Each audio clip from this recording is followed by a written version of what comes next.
Good morning po sa lahat. Gusto ko lang pasasalamatan ang anak ko na kahit wala ako, nagsisikap siya para makamit niya yung minimithi niya. Nak, maraming salamat kasi mula KG1 hanggang ngayon, matapos ka na sa grade 9 mo, grade 10 ka na. Walang humpay, walang tigil ang pagtanggap mo ng award at medal. At lagi ang honor. Nagpapasalamat ako dahil nung nakaraang buwan din, 3 beses ka kinuha sa school para mag-performance. At nag-number 1 din kayo. At 3 beses ka nakasuot ng gown sa isang buwan. Maraming salamat dahil sa angkin mong talino.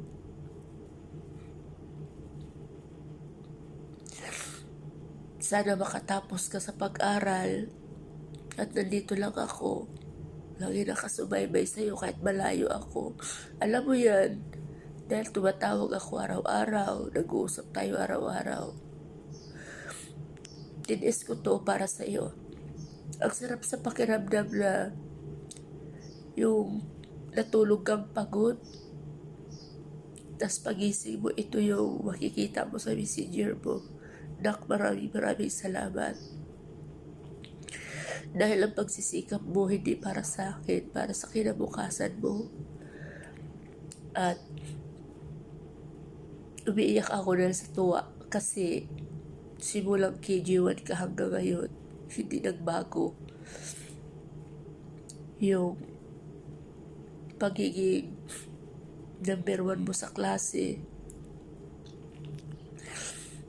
At marami kang obligasyon sa school nyo dahil pinagkakatiwalaan ka. Nandiyan na yung isa kang head sa school, naging presidente ka, nagiging head asosasyon ka. Napakarami mong obligasyon. Kaya proud na proud ako sa iyo, nak.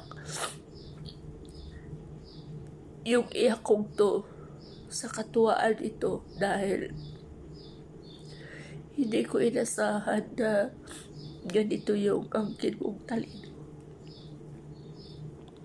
At kahit malayo ako, nagsikap ka. Good luck and God bless sa'yo. I love you. Mahal na mahal kita, nak. Ipagpatuloy mo lang yan. Dahil para sa'yo yan.